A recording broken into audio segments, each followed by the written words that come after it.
تنزل الملائكة والروح فيها بإذن ربهم من كل أمر سلام هي حتى مطلع الفجر.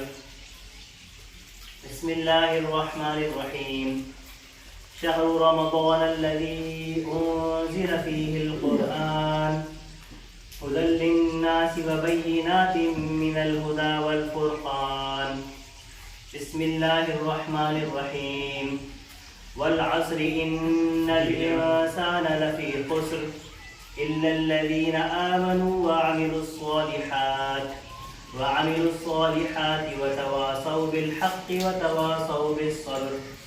صدق الله العظيم. رب اشرح لي صدري ويسر لي أمري واحلل عقدة من لساني يفقهوا قولي. میں نے آپ کے سامنے لیلۃ القدر ہو سکتا ہے، جس کے بارے میں ہمیں قرآن مجید میں اللہ تعالیٰ نے فرمایا ہے کہ انا انزلناہ فی لیلۃ القدر، بے شک ہم نے قرآن مجید کو نازل کیا لیلۃ القدر کے اندر. قرآن جو نازل ہوا ہے اللہ تعالیٰ کے پاس سے زمین پر آیا ہے، وہ کب آیا ہے؟ لیلۃ القدر مانی جو قدر والی رات ہے اس کے اندر. وما ادراک ما لیلۃ القدر، اور تمہیں کیا ادراک کہ لیلۃ القدر کیا ہے؟ مطلب ہم اس کو سمجھ نہیں سکتے کہ لیلۃ القدر کیا ہے، یہ بڑی برکتوں والی رات ہے. لیکن اللہ نے ہمیں سمجھانے کے لیے کیا بتایا؟ لیلۃ القدر خیر من الف شہر، کہ لیلۃ القدر جو ہے وہ 1000 مہینوں سے افضل ہے. کیسے؟ کہ اس ایک رات میں جو عبادت کرے گا اس کو اتنا ثواب ملے گا کہ پورے 1000 مہینوں کی عبادت کا ثواب جتنا ہوتا ہے نا اس سے بھی زیادہ ملے گا. تو ہماری ساری زندگی ایسے کوتاہی کے اندر، سستی کے اندر، کبھی نمازیں چھوڑ دیں، کبھی اللہ کا ذکر چھوڑ دیا، کبھی قرآن کو ہاتھ کے لگایا، قرآن مجید مسجد میں رکھا ہوا ہے، اس کے اوپر مٹی جم گئی. صحیح ہے؟ تو یہ اللہ کے قرآن کا، اللہ کے کلام کا حق نہیں ہے. اللہ کے کلام کا حق یہ ہے کہ روزانہ اس کو اٹھایا جائے، روزانہ اس کو پڑھا جائے، اور صرف پڑھا نہیں جائے بلکہ اس کو سمجھنے کی کوشش کی جائے. یہ بڑا بابرکت کلام ہے، بڑا جو ہے نا وہ قیمتی کلام ہے. ٹھیک ہے؟ تو یہ بڑی محنتوں سے ہمارے تک پہنچا ہے. آج تو ہم کو کتاب کی شکل میں مل جاتا ہے نا، لیکن پہلے لوگوں کے پاس ایسے لکھا ہوا نہیں ہوتا تھا. ایک ایک آیت سیکھنے کے لیے لوگ اتنا سفر کرتے تھے. تو ہمارے پیارے نبی حضرت محمد مصطفیٰ صلی اللہ علیہ وسلم، ان پر یہ قرآن مجید نازل ہوا ہے 23 سال کے اندر.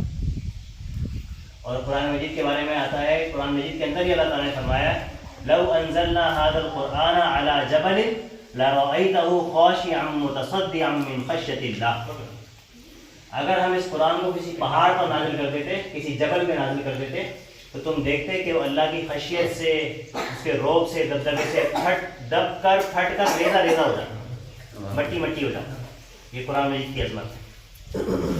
جو شخص قرآن مجید کو سیکھتا ہے اور سکھاتا ہے وہ ہمیں سب سے بہترین شخص وہ ہے.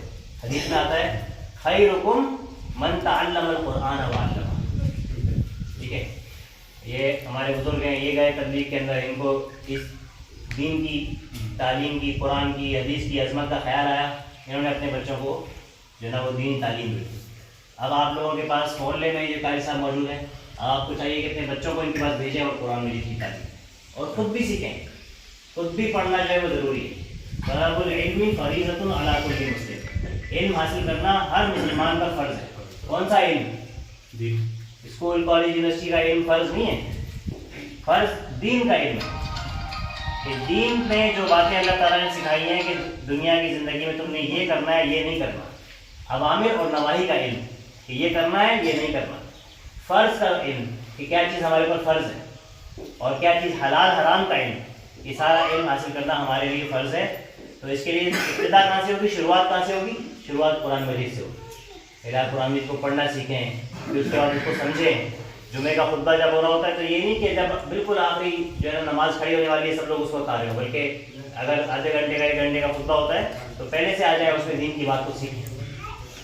تو قرآن مجید کو اللہ تعالیٰ نے نازل کیا لیلۃ القدر کے اندر، اور قرآن مجید کو نازل کرنے کی وجہ سے اس رات کی یہ فضیلت رکھی کہ اس میں ایک رات کی عبادت کا ثواب 1000 مہینے کی عبادت سے زیادہ ہے. پھر رمضان المبارک کے اندر یہ جو ہم روزے رکھتے ہیں یہ کیوں ہے؟ اللہ تعالیٰ کو کیا مزہ آتا ہے کہ ہم کو بھوکا رکھے، پیاسا رکھے؟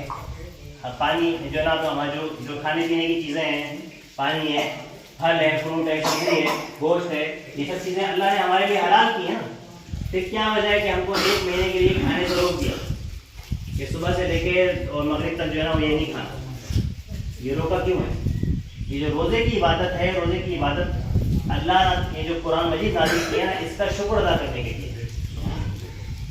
یہ اتنی بڑی نعمت ہے، اللہ نے کہا اس کا شکر ادا کرنے کے لیے تم کو روزے رکھنا ہے. یا ایھا الذین آمنوا کتب علیکم الصیام کما کتب علی الذین من قبلکم لعلکم تتقون. اے ایمان والو، تم پر روزے فرض کیے گئے جیسے کہ تم سے پہلے لوگوں پر فرض کیے گئے تھے تاکہ تم تقوی حاصل کرو. اور تقوی کس کو کہتے ہیں؟ تقوی کہتے ہیں اللہ کے ڈر کو. جو کام بھی ہم کریں ہمیں اللہ کا ڈر ہو کہ اللہ مجھے دیکھ رہا ہے. دنیا میں جھوٹ بول کر فائدہ مل جائے گا لیکن آخرت میں حساب کتاب ہوگا. تو ہم نے اپنی زندگی اللہ سے ڈر کے گزارنی ہے. مسلمان کی زندگی جو ہے نا، الدنیا سجن المؤمن وجنت الکافر. دنیا مومن کا قید خانہ ہے لیکن کافر کے لیے جنت ہے. قید میں تو آپ کے پاس ہاتھ پاؤں بندے ہوتے ہیں، چھوٹا سا جو ہے نا کمرہ ہوتا ہے، اس کے اندر آپ کو ٹائم پہ کھانا ملتا ہے، ٹائم پہ آپ کو سارے رول فالو کرنے پڑتے ہیں جیل کے. اور جو جنت ہے کافر کے لیے جنت ہے، کافر جو مرضی چاہے کریں. تو مسلمان اپنی مرضی کی زندگی نہیں گزار سکتا. یہاں پہ مسلمان کو اللہ اور اس کے رسول کی مرضی کی زندگی گزارنی ہے. تو رمضان کے روزے اس لیے رکھے کہ یہ جو نعمت اتنی بڑی اللہ نے نازل کی ہے قرآن مجید کی، اس پر اللہ کا شکر ادا کیا جائے. اور دن میں روزہ رکھنے سے کیا ہوتا ہے؟ انسان کا نفس کمزور ہوتا ہے. ابھی شیطان تو قید ہے، پھر بھی ہم گناہ کیوں کرتے ہیں؟ کیونکہ ہمارا نفس اس کو گناہ کرنے میں مزہ آتا ہے. ان النفس لامارۃ بالسوء. یہ جو نفس ہے یہ تو جو ہے نا برائی کی طرف بلاتا ہے. 3 طرح کا نفس ہوتا ہے: نفس امارہ، نفس لوامہ، نفس مطمئنہ. نفس امارہ کون سا ہوتا ہے؟ جو آپ کو برائی کی طرف بلاتا ہے. نفس لوامہ کون سا ہوتا ہے؟ جو برائی سے روکتا ہے، ملامت کرتا ہے. اور نفس مطمئنہ کا کون سا ہوتا ہے؟ ایک نیک شخص، دیندار شخص جس نے دنیا کی زندگی اپنی دین کے مطابق گزاری، جب اس کی موت آئے گی تو اس کا نفس جو ہوگا نفس مطمئنہ ہوگا. پھر اس کو کہا جائے گا یا ایتھا النفس المطمئنہ ارجعی الی ربک راضیہ مرضیہ راضیۃ مرضیہ فادخلی فی عبادی وادخلی جنتی. اے مطمئن نفس، آ جا اپنے رب کی طرف، ٹھیک ہے، اور داخل ہو جاؤ اس کی جنت میں، اور وہ تجھ سے راضی ہو گیا. تھوڑا سا یہ تو ہم نے دنیا کی زندگی تقوی کے ساتھ گزارنی ہے. پورا سال ہم لوگ نمازوں سے دور رہتے ہیں، ٹھیک ہے، قرآن مجید سے دور رہتے ہیں اور مختلف گناہ کرتے ہیں. رمضان کا مہینہ ایسا ہوتا ہے کہ اس میں ایک ماحول ہوتا ہے، سب لوگ روزے رکھ رہے ہیں، مسجد کے اندر ایک رونق ہے، ہر کوئی مسجد آ رہا ہے، ٹھیک ہے. تو اس کے اندر جس شخص نے رمضان کا مہینہ ضائع کر دیا اور اپنی مغفرت نہیں کروائی تو اس کے اوپر جو ہے نا وہ نبی کی بد دعا ہے. بلکہ جبرائیل علیہ السلام نے بد دعا کی. جبرائیل علیہ السلام آئے حضور کے پاس اور حضور جو ہے نا حضور نے ممبر پر ایک قدم رکھا تو جبرائیل علیہ السلام نے دعا کی، ہلاک ہو جائے وہ شخص کہ جو رمضان کا مہینہ پائے اور اپنی مغفرت نہ کروائے. تو حضور نے اس پہ کہا آمین. پھر جبرائیل علیہ السلام نے دوبارہ دعا کی، ہلاک ہو جائے وہ شخص کہ جو اپنے بوڑھے والدین کو بڑھاپے کی حالت میں پائے اور ان کی مغفرت نہ کروائے. ٹھیک ہے، اگر بوڑھے والدین آپ کے پاس ہیں تو ان کی خدمت کر کے اپنے آپ کو جنت کا حقدار ٹھہرائیں. اور اگر بوڑھے والدین جو ہے نا وہ ان کی مغفرت، بوڑھے والدین کی خدمت کر کے اگر آپ اپنی مغفرت نہیں کروا رہے تو جبرائیل علیہ السلام نے بد دعا کی کہ ہلاک ہو جائے وہ شخص، اور حضور نے اس کے اوپر آمین بولا. اور تیسرا کیا ہے؟ ہلاک ہو جائے وہ شخص جس کے سامنے میرا ذکر ہو اور وہ مجھ پر درود شریف کر دے. ایک بار سب لوگ درود شریف پڑھ، اللہم صلی علی محمد وعلی آل محمد بارک وسلم. تو حضور صلی اللہ علیہ وسلم کا جب ذکر ہو تو درود بھیجنا چاہیے. رمضان کے مہینے کو استعمال کر کے اس سے فائدہ اٹھانا ہے، اپنی مغفرت کے لیے کوشش کرنی ہے، محنت کرنی ہے. اور اس کے علاوہ جو ہے اپنے بوڑھے والدین کی خدمت کرنی ہے، ان کی خدمت کر کے اپنے آپ کو جو ہے نا بخشوانا ہے. تو جو رمضان کے مہینے میں قرآن نازل کیا گیا، روزے جو دیے گئے ہمیں، روزے کا مقصد کیا ہوتا ہے کہ لعلکم تتقون، تاکہ تم تقوی حاصل کرو. جب انسان کے اندر تقوی حاصل ہو جاتا ہے اس کے بعد پھر جب اللہ کی آیات اس کے سامنے پڑھ کے سنائی جاتی ہیں تو وہ ان کو قبول کرتا ہے. ورنہ کیا ہوتا ہے کہ یہ مولوی کس سے کہانی سناتے رہتے ہیں اور یہ مولوی تو آپس میں لڑتے رہتے ہیں. ٹھیک ہے، شیطان انسان کو 10 بہانے بتاتا ہے کہ دیکھو مولوی کا اپنا عمل کیسا ہے، ٹھیک ہے، اور یہ تو آپس میں لڑتے رہتے ہیں اور یہ تو بس کس سے کہانیاں سناتے رہتے ہیں. ٹھیک ہے، یہ سب باتیں ہم لوگ کرتے ہیں نا. کیوں کرتے ہیں؟ کیونکہ ہمارے اندر تقویٰ نہیں ہوتا. ہم کو یہ نہیں پتا تھا مولوی جو ہم کو آیات اور حدیث بتا رہے ہیں وہ اصل میں اللہ کے الفاظ ہیں. یہ نہیں سوچنا کہ وہ مولوی کے الفاظ ہیں، وہ اللہ کے الفاظ ہیں. تو جب ہمارے دل میں تقویٰ ہوگا تو پھر جب قرآن مجید ہمارے سامنے پڑھا جائے گا تو پھر ہم اس کو عمل کی نیت سے سنیں گے اور اس پر عمل کریں گے. تو قرآن مجید سے ہدایت حاصل کرنے کا کی شرط کیا ہے؟ تقویٰ. سورۃ البقرہ کے بالکل شروع میں آیات ہیں، الف لام میم ذالک الکتاب لا ریب فیہ ھدی للمتقین. یہ وہ کتاب ہے، اس میں کوئی شک نہیں، اور یہ کیا ہے؟ ہدایت ہے متقی لوگوں کے لیے. ہدایت کس کے لیے ہے؟ متقی لوگوں کے لیے. ایک اور جگہ قرآن مجید کے اندر آیا ہے کہ یہ ھدی للناس ہے، یہ تمام انسانوں کے لیے ہدایت ہے. تو قرآن مجید کے اندر ہدایت تمام انسانوں کے لیے موجود ہے، لیکن ملے گی کس کو؟ ملے گی اس کو جو اللہ کا تقویٰ اختیار کرے گا، جو اللہ سے ڈرے گا. جو اللہ کا تقویٰ اختیار کرے گا، اللہ سے ڈرے گا، پھر جب اس کے سامنے اللہ کی آیاتیں پڑھ کے سنائی جائیں گی تو ان کو قبول کرے گا، ان پر عمل کرے گا. اور رمضان کا مہینہ اسی بات کی پریکٹس ہے کہ پورا دن روزہ رکھو، بھوکے رہو، پیاسے رہو. اب انسان کے دل میں آتا ہے کہ یار اتنا میں نے کام کیا ہے زمینوں پہ، آپ لوگوں کا کام تو بہت سخت ہے، زمینوں پہ محنت کرنا کوئی آسان کام نہیں ہے، بھوک پیاس لگتی ہے انسان کو، اور دل میں آتا ہے کہ میں تھوڑا کوئی دیکھ نہیں رہا، پانی پی لوں تھوڑا سا، صحیح ہے. لیکن کیا دل میں خیال آتا کہ اللہ دیکھ رہا ہے. رمضان کے مہینے میں ہم حلال سے اپنے آپ کو روکتے ہیں، اس بات کی پریکٹس کرتے ہیں کہ اللہ ہم کو دیکھ رہا ہے، تو ہمیں اللہ کی مرضی کے خلاف نہیں کرنا، تاکہ باقی پورا سال جو ہم کو جو ہے نا اللہ نے حرام سے روکا ہے، تو ہم پورا سال اپنے آپ کو یہی سوچ کے روکیں کہ جیسے رمضان میں اللہ دیکھ رہا تھا ویسے ابھی بھی ہم کو اللہ دیکھ رہا ہے. ایک روزہ صرف رمضان کا روزہ ہے اور ایک زندگی بھر کا روزہ ہے. رمضان کے روزے کی افطار شام کو ہو جاتی ہے، شام کو مغرب کی اذان ہوتی ہے، آپ افطاری کر لیتے ہیں. یہ جو زندگی بھر کا روزہ ہے نا، جس میں انسان کے لیے بتا دیا کہ یہ حلال ہے یہ حرام ہے، اپنے آپ کو حرام سے جو روکنا ہے، اس کی افطار کہاں ہوگی؟ اس کی افطار ہوگی جنت میں. جب انسان یہاں سے اس کا انتقال ہو جائے گا، من مات فقط قامت قیامتہ، جو مر گیا اس کی قیامت تو قائم ہو گئی. اس کے بعد پھر وہ ہزاروں سال جو ہے نا اپنی قبر میں لیٹا رہے گا.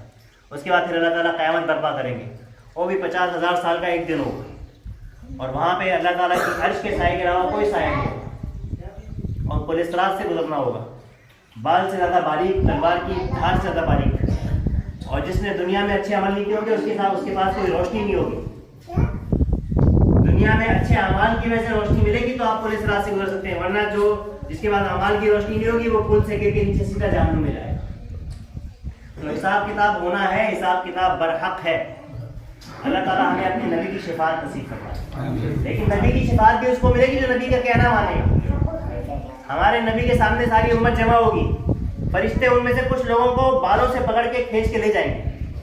تو نبی پوچھیں گے کہ بھائی ان لوگوں کو کیوں لے کے جا رہے ہیں؟ تو میری امت کے لوگ ہیں. تو فرشتے کہیں گے کہ انہوں نے آپ کی بات نہیں مانی تھی، اور پھر وہ جو ہے نا ان کو لے کے چلے جائیں گے. تو ہم تو شفاعت کی امید لگا کے بیٹھے ہیں، لیکن اگر ہمارا عمل اس قابل نہیں ہوگا تو قیامت کا خسارہ ہے. دنیا کی زندگی 60-70 برس کی زندگی ہے، یہ آسانی سے گزرے یا مشکل سے گزرے، صحیح، اس کا اتنا فرق نہیں پڑے گا. قیامت کے دن 2 آدمیوں کو بلایا جائے گا. ایک آدمی وہ ہوگا جس کے بارے میں جس نے ساری زندگی گناہوں میں گزاری ہوگی، ٹھیک ہے، اور ساری زندگی اس نے گناہوں مطلب اس نے لذت میں خوب مزے کیے ہوں گے، عیش کیے ہوں گے، اس نے کوئی جناب دین کا حکم نہیں مانا ہوگا. اس کو اللہ تعالیٰ کہیں گے جاؤ، فرشتوں کو بولیں گے جاؤ اس کو جہنم میں سے ایک ڈبکی دلا کے جاؤ. نہر ہے نا اس کے اندر جاتے ہیں، اس کو ڈبکی کا لگانا کہتے ہیں. آپ لوگ زندگی میں کیا کہتے ہیں پتہ ہے؟ ڈبکی بولتے ہیں. تو جہنم میں سے ایک ڈبکی دلا کے لے آؤ. جب اس کو جہنم میں ڈبکی دلا کے واپس لائیں گے، اس سے پوچھیں گے اچھا، اللہ تعالیٰ سے پوچھے گا دنیا کی زندگی میں تم کو کتنی نعمتیں ملی تھی، کیا کیا تم نے مزے کیے تھے؟ وہ کہے گا یا اللہ میں نے تو دنیا میں مجھے کچھ بھی نہیں ملا، نہ کھانے کو ملا نہ پینے کو ملا. وہ ساری نعمتیں بھول جائے گا جہنم میں صرف ایک ڈبکی لگانے کی وجہ سے. اور جو شخص دنیا میں جس نے انسانی انتہائی غربت میں حال جو نا اپنی زندگی گزاری ہوگی، مشکلات کے اندر، ٹھیک ہے، بیماری ہے، دوا کے پیسے نہیں ہیں، صحیح ہے، اور غربت ہے، گھر میں کھانے کو نہیں ہے، اس نے ساری زندگی کبھی کوئی عیش و آرام نہیں دیکھا ہوگا. ایسا انسان کوئی ہوتا ہی نہیں ہے. ہم لوگ بھی عید میں اچھا کھا لیتے ہیں، عید میں کپڑے بنا لیتے ہیں، صحیح ہے، ٹھیک ہے، ہم یہاں پہ جو لوگ ہیں زیادہ تر غریب لوگ ہیں، لیکن ان میں سے بھی کبھی کبھی کچھ اچھا کھانے کو مل جاتا ہے. آپ سوچیں کوئی ایسا شخص جسے کبھی زندگی بھر میں کوئی خوشی نہ دیکھی، اس کو بولیں گے جاؤ اس کو جنت میں سے ایک چکر لگا کے، اس کو جنت سے چکر لگا کے لائیں گے، اس سے پوچھیں گے اچھا تمہاری دنیا کی زندگی کیسی گزری تھی؟ وہ بولے گا میری تو دنیا کی زندگی بڑے عیش و آرام میں گزری تھی، حالانکہ دنیا میں سے کچھ بھی نہیں ملا. صرف جنت کا نظارہ کرنے سے اس کو وہ سب بھول جائے گا، جو اس کی مشکلات ہی سب بھول جائے گا۔ تو بھائیو، قیامت کے بعد جو زندگی آنے والی ہے وہ ابد الآباد کی زندگی ہے، اس کے لیے ہم نے کوشش کرنی ہے۔ الکیس من دان نفسہ وعمل لما بعد الموت، عقل مند شخص وہ ہے کہ جو اپنے نفس کو کنٹرول کرے اور عمل کرے موت کے بعد کے لیے، موت کے بعد کی زندگی کے لیے عمل کرے، وہاں کی تیاری کرے۔ یہ دنیا امتحان ہے، یہ دنیا امتحان ہے۔ خلق الموت والحیات لیبلوکم ایکم احسن عملا، ہم نے موت اور زندگی کی تخلیق کس لیے کی؟ تاکہ آزمائے تم میں سے کون اچھے عمل کرنے والا ہے۔ اور وما خلقت الجن والانس الا لیعبدون، جنوں کو انسانوں کو پیدا نہیں کیا سوائے اس کے کہ وہ ہماری عبادت کریں۔ یہ کیوں اللہ تعالیٰ نے اتنے سارے انسانوں کو پھیلا دیا؟ یہ تو ایک گیل موری میں ہم آئے نا، راستے میں کتنے گاؤں گزرے ہیں، اور ابھی تک ادھر سے آگے کتنا بڑا سندھ ہے، پھر پورا پاکستان کتنا بڑا ہے، پھر پوری دنیا کتنی بڑی ہے، اور اربوں انسان دنیا میں بس رہے ہیں، جگہ جگہ رہ رہے ہیں۔ آپ لوگوں سے اپنے گاؤں کا پتہ ہے، یا ہو سکتا ہے آپ ٹھٹا جاتے ہو یا کراچی آ گئے ہو، اس سے زیادہ تو نہیں پتا نا۔ میں تھوڑا ملک کو، یہ بھائی بھی دوسرے ملکوں میں بھی رہ کر آئے، میں بھی دوسرے ملک میں رہ کر آیا، پڑھائی کے لیے میں گیا تھا، لیکن ہم بھی جو ہے نا وہ زیادہ نہیں گھومے۔ اتنی بڑی دنیا اللہ تعالیٰ نے جو بسائی ہے، کس لیے؟ سوچے نا سر، کیا اس لیے کہ بس ہم جو ہے نا وہ جس طرح ہماری زندگی گزر رہی ہے، جس طرح ہمارے بھی بچے ہوتے ہیں، ٹھیک ہے، یہ بچے جو ہے شروع میں تو کھیلتے کودتے رہتے ہیں، پھر یہ بڑے ہوتے ہیں، ان کے پاس ذمہ داری آتی ہے، پھر آپ ان کو بولتے ہیں بھی جاؤ ذرا مال کے ساتھ جاؤ، ذرا بکری چرا کے لے کر آؤ، یا چلو تم باپ کے ساتھ خدمت کرو جو ہے نا وہ آبادی کے اندر، تم بھی محنت کرو۔ پھر تھوڑے اور بڑے جاتے ہیں، ان کی شادی کر دیتے ہیں، پھر ان کے بچے ہو جاتے ہیں، پھر یہ جو ہے نا وہ جو جوان ہے پھر وہ بوڑھے ہو جاتے ہیں، پھر ابھی وہ چاچا سے مل کر آنا، وہ جو شیدی والا جو گاؤں میں وہاں پہ چاچا بیمار رہتے ہیں نا پلنگ پہ بیٹھا، ٹھیک ہے، اب ان کی عمر کتنی ہوگی؟ 70 سال ہوگی شاید، 60-70 سال، 80 سال عمر ہوگی، انہوں نے اپنی زندگی پوری گزار دی۔ لیکن اگر دیکھا جائے ان کی زندگی پر ہم غور کریں، یا ہم اپنے آپ کو سوچیں کہ جب ہم میری 60-70 سال کی عمر ہوگی اور میں بھی پلنگ پہ لیٹا ہوں گا، تو میری زندگی کس لیے گزاری، اور اب میں کہاں جا رہا ہوں، وہاں میرے ساتھ کیا ہوگا؟ کیا میں جنت میں جاؤں گا یا دوزخ میں جاؤں گا؟ اپنی زندگی پر غور کریں۔ اللہ تعالیٰ نے جو دنیا کی زندگی میں یہ جو پورا ایک امتحان رکھا ہے، اس میں اگر ہم کامیاب ہو گئے تو اتنی نعمتیں ہیں کہ ہم گنتی نہیں کر سکتے۔ جب مسلمان جو عمل نہیں کرتے نا، ان کو بھی اللہ تعالیٰ دوزخ میں ڈالے گا، لیکن جس کے دل میں رائٹ کے دانے کے برابر بھی ایمان ہوگا نا، اس کو آخر میں وہ جنت میں جائے گا۔ یہ کلمے کی وجہ سے، کلمے کا اتنا وزن ہے۔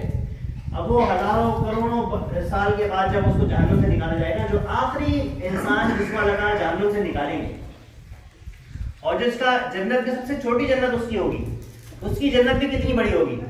زمین اور آسمان کے برابر اس کی جنت پیمائش ہوگی، سب سے ادنا جنتی۔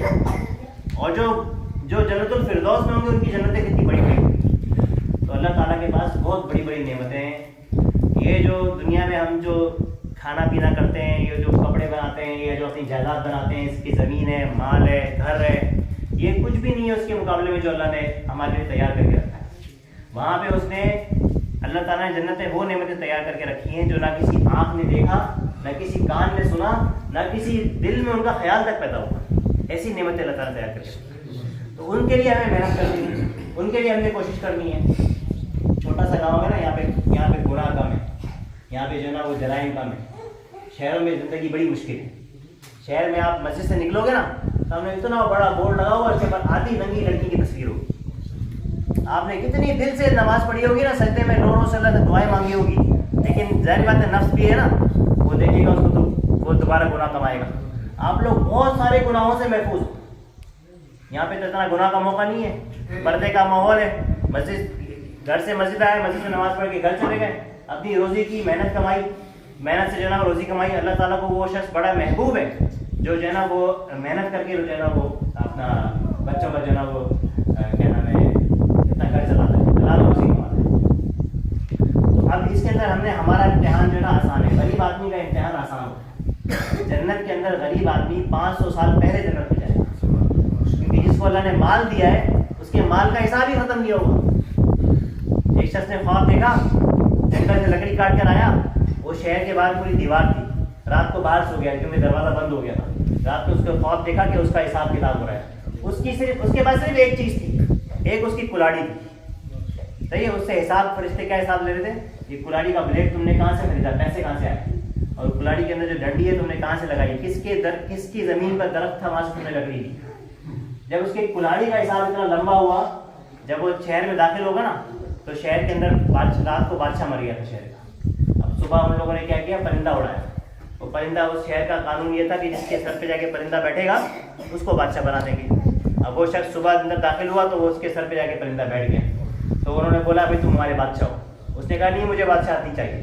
لوگوں نے بولا سب تو یہاں پہ جو ہے نا وہ اس لیے آئے ہیں کہ ان کے سر پہ پرندہ بیٹھ جائے، وہ بادشاہ بن جائے، اور تم عجیب آدمی ہو، تم انکار کر رہے ہو کہ مجھے بادشاہ نہیں بننا. ٹھیک ہے، تو وہ بولے گا میرا رات کو میں نے خواب دیکھا تھا، اتنا سخت حساب ہوا ہے میرا ایک کلاڑی کا، اگر میں بادشاہ بن گیا تو یہ پوری سلطنت کا حساب مجھ سے ہوگا، میں کیسے حساب دوں گا. تو جس کو اللہ نے کم دیا ہے، دیکھیں اللہ تعالیٰ کا امتحان ہے. اللہ تعالیٰ کو پتا ہے کہ اس شخص کو، اگر میں اپنے آپ کو اشارہ کرتا ہوں، اگر میں اس کو مال دے دوں بہت زیادہ تو یہ گمراہ ہو جائے گا، یہ عیاشی میں زندگی گزارے گا، تو اللہ اس شخص کو مال نہیں دیتا. اور اللہ کو پتا ہے کہ اگر اس شخص کو میں مال نہ دوں، اس کو میں غریب پیدا کروں، تو یہ غربت کی وجہ سے جو ہے نا یہ کفر کرتے رہ جائے گا. وہ حدیث ہے نا کاذ الفقر، کہ جو فقر ہے، آگے کے الفاظ میرے ذہن میں بھی نہیں آ رہے، کہ وہ انسان کو کفر تک لے جاتا ہے. تو جو لوگ امیر ہیں ان کو اگر اللہ غریب بنا دیتا تو وہ کفر تک چلے جاتے ہیں، اور جو غریب ہیں اگر ان کو اللہ امیر بنا دیتا تو یہ کفر تک چلے جاتے ہیں. تو اللہ کو پتہ ہے کون سا امتحان کس کے لیے آسان ہے. اللہ نے ہم کو آسان جو ہے نا امتحان دیا، تو ہم نے اب اس آسان امتحان کے اندر پورا اترنا. فرض اپنے فرائض پورے کرنے، اپنے سارے حقوق ادا کرنے. حقوق ہیں، آپ کی بیوی کا آپ کے اوپر حق ہے، ٹھیک ہے، آپ کے بچوں کا آپ کے اوپر حق ہے. اسی طرح شوہر کا جو ہے نا وہ حق ہے، بیوی اس کی خدمت کرے، اور جو ہے نا وہ اس کے گھر کا خیال رکھے، اس کی عزت کی حفاظت کرے. اور شوہر کا حق کیا ہے کہ وہ ان کے لیے محنت کرے. عورتیں نہیں جائیں گی باہر کمانے کے لیے، آپ کو محنت کر کے کما کے لا کے دے رہے ہیں. آپ سارا دن بیٹھ کے جو ہے نا وہ گھر میں آرام کرتے رہیں گے تو بیوی بچوں کو کون جو ہے نا وہ کھلائے گا. تو یہ سارے حقوق ادا کرنے ہیں. بوڑھے والدین کی خدمت کرنی ہے، پڑوسی کا حق ادا کرنا ہے، پڑوسی کو آپ سے کوئی تکلیف نہ ہو جائے. جب زمینداری کرتے ہیں، جس شخص کی زمین ہے اور اس نے آپ کو وہاں پہ رکھا ہے، محنت کرنے کے لیے رکھا ہے، تو آپ کا حق ہے کہ آپ اس کی زمین، اس کی فصل کی پوری حفاظت کریں. اگر آپ خود فصل لگاتے تو اپنی فصل کی کیسے حفاظت کرتے؟ ٹائم پہ پانی دیتے، اس کے اندر سے جو ہے نا فالتو گھاس نکل آتی ہے اس کو ہٹاتے، ٹھیک ہے. اگر اس کے اندر جو ہے نا وہ کیڑے پیدا ہو جاتے تو اس کے اوپر اسپرے کرتے. ہر روزانہ آپ کی کوشش ہوتی کہ فصل میری خراب نہ ہو جائے. تو جس طریقے سے اپنی فصل کے لیے انسان محنت کرتا ہے، اسی طرح زمیندار کی فصل کے لیے بھی محنت کرنی ہے. اور زمیندار کے اوپر کیا فرض ہے کہ جو حالی اس کے لیے کام کر رہے ہیں، محنت کر رہے ہیں، تو ان کو بھی پوری روزی دے، ان کا حق نہیں مانے. تو یہ سب حقوق کا جو ہے نا حساب کتاب ہونے والا ہے. تو حساب کتاب جو ہے نا اس کے اندر جو ہے نا اللہ تعالیٰ چھوٹی سے چھوٹی چیز کو بھی اللہ تعالیٰ سامنے لے کر آ جائے گا. وہاں پہ پلڑا جو ہے نا وہ ترازو جو ہے نا اس کے اندر آپ کے نیک اعمال اور برے اعمال آپ پہ ڈالے جائیں گے. اور جس کے برے اعمال زیادہ ہوگا اس کو جہنم میں پھینک دیا جائے گا، اور جس کے نیک اعمال زیادہ ہوگا اس کو اللہ تعالیٰ جنت میں ڈال دیں گے. اور جس کے برابر ہے اس کا کیا ہوگا؟ جس کے برابر ہوئے اس کو وہ ایک مقام پر ہوں گے، اس کا مقام کا نام ہے آراف. وہ ادھر سے جنت والوں کو دیکھیں گے، ادھر سے دوزخ والوں کو دیکھیں گے، اور آراف کی پہاڑی پر کھڑے ہوں گے. پھر اللہ تعالیٰ اپنے جو نیک برگزیدہ بندے ہیں ان کو بولیں گے کہ آپ لوگ کی شفاعت کریں. تو پھر اللہ کے نبی وہ شفاعت کریں گے کہ یا اللہ ان کو جنت میں داخل فرما دیں. تو پھر اللہ کی رحمت سے وہ جنت میں داخل ہو جائیں گے. کوئی بھی انسان اپنے عمل کے بلبوتے پہ جنت میں داخل نہیں ہو سکتا، اللہ کی رحمت کے بل پہ ہی داخل ہو. لیکن اللہ کی رحمت کس پر آتی ہے؟ اس محفل پہ اللہ کی رحمت آ رہی ہے. حدیث سناؤں؟ بور تو نہیں ہو رہے؟ حدیث سناتا ہوں.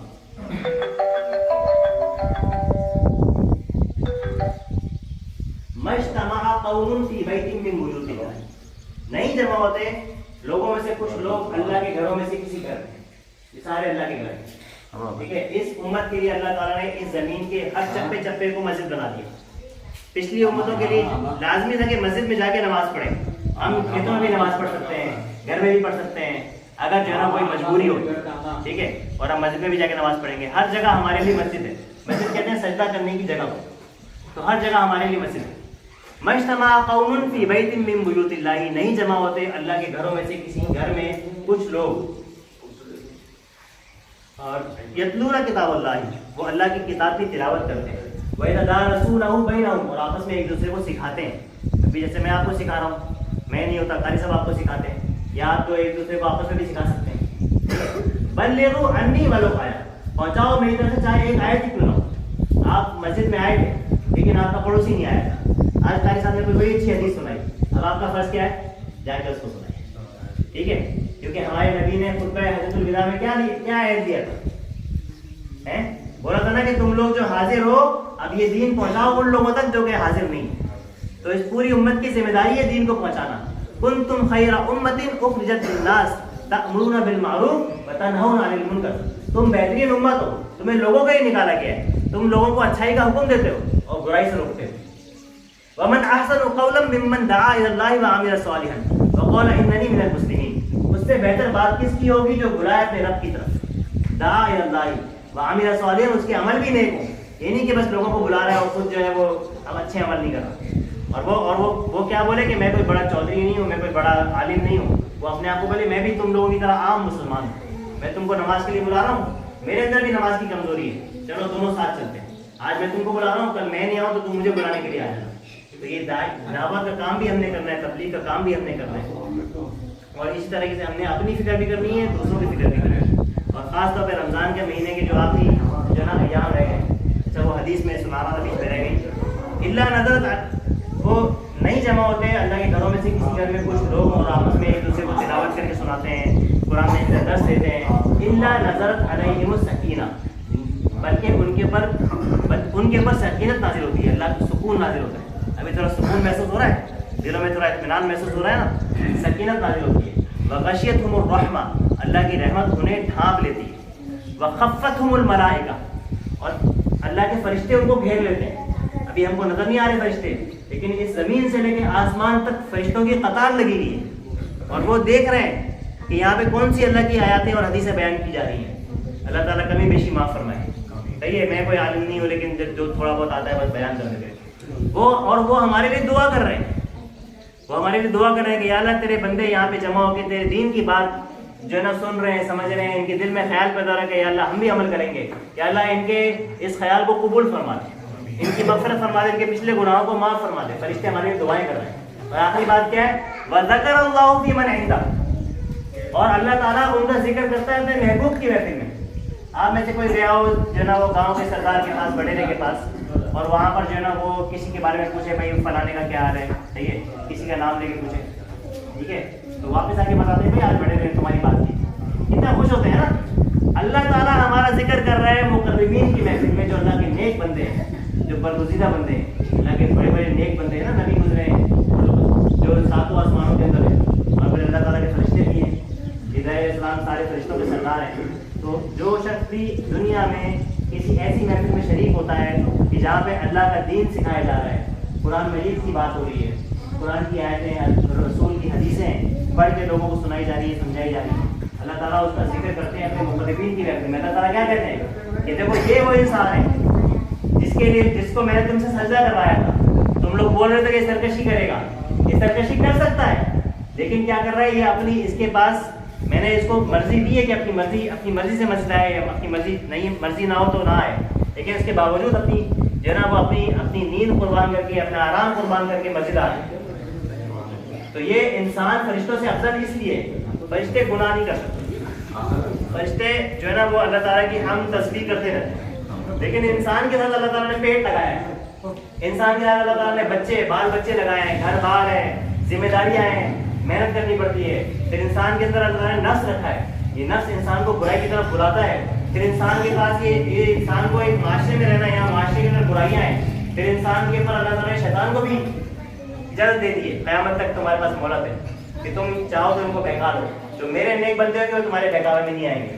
تو اتنے سارے امتحان اللہ تعالیٰ انسان کے ساتھ ہیں. جب ایسا انسان اللہ کے خاطر اللہ کی باتوں کو مانتا ہے، نیک اعمال کرتا ہے، تو اللہ تعالیٰ بڑے فخر سے اس کا ذکر کرتے ہیں اپنے مقربین کی محفل. تو بس جو کچھ ہم نے پڑھا ہے، سنا ہے، اللہ تعالیٰ ہمیں اس پر عمل کرنے کی توفیق عطا، خاص طور پہ رمضان کے جو آخری ایام ہیں ان کو قیمتی بنانے کی کوشش. ٹھیک ہے، الحمدللہ رب العالمین الرحمن الرحیم مالک یوم الدین ایاک نعبد و ایاک نستعین اهدنا الصراط المستقیم صراط الذین انعمت علیہم غیر المغضوب علیہم ولا الضالین. اللهم صل على محمد وعلى آل محمد كما صليت على إبراهيم وعلى آل إبراهيم إنك حميد مجيد. اللهم بارك على محمد وعلى آل محمد كما باركت على إبراهيم وعلى آل إبراهيم إنك حميد مجيد. یا اللہ ہماری تمام نیک خواہشوں کو قبول فرما، ہمارے گناہوں سے درگزر فرما، ہماری کوتاہیوں سے درگزر فرما، چھوٹے گناہ ہوں یا بڑے گناہ ہوں سب کو معاف فرما. یا اللہ ہم نے چھپ کر کیے ہوں یا سب کے سامنے کیے ہوں، یا اللہ سب گناہوں کو معاف فرما. یا اللہ ہم نے اکیلے کیے ہوں یا سب نے مل کر کوئی گناہ کر لیا ہو، یا اللہ سب گناہوں کو معاف فرما. یا اللہ ہماری کامل مغفرت فرما، ہمارے باپ دادا اور اس امت کے تمام مرحومین جو کہ ایمان کی حالت میں دنیا سے چلے گئے، اللہ ان سب کی مغفرت فرما. یا اللہ ہمیں جنت الفردوس میں جگہ نصیب فرما. یا اللہ ہمیں اپنے نبی کا ساتھ نصیب فرما، جنت میں اپنے نبی کا ساتھ نصیب فرما.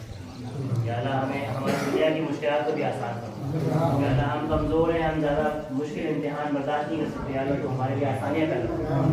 یا اللہ ہمارے رزق میں برکت عطا فرما، ہماری اولاد میں برکت عطا فرما، اولاد کو ہمارا فرما بردار بنا. یا اللہ ہمیں ایک دوسرے کے حقوق کو ادا کرنے کی توفیق عطا فرما، اور جو حق تلفی ہم سے ہو گئی ہے اس پر ہمیں اپنے بھائیوں سے معافی مانگنے کی توفیق عطا فرما. یا اللہ ہمیں جنت الفردوس میں اعلیٰ مقام عطا فرما. یا اللہ ہمیں دنیا کی زندگی کو اپنی کارآمد بنانے کی توفیق عطا فرما.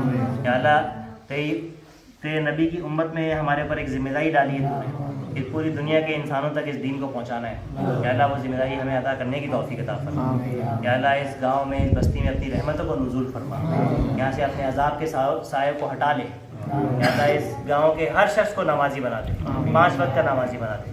اس گاؤں کی مسجد کو آباد کر دے، یہاں کے بچوں کو عالم فاضل بنا دے، عالم با عمل عالم بنا دے، اور دنیا کا علم بھی ان کو حاصل کرنے کی توفیق عطا فرما. یا اللہ اس گاؤں کے لوگوں کو خوب رحمتیں اور برکتیں عطا فرما، یہ تیرے دین کی داعی بن جائے. یا اللہ ان سے اپنے دین کا کام لے لے. یا اللہ ہم سب سے اپنے دین کا کام لے لے، ہمارے گناہوں کو بخش دے.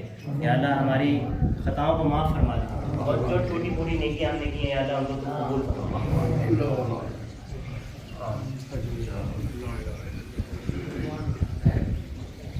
اچھا اب آپ لوگ تھوڑا باہر انتظار کریں، ہم لوگ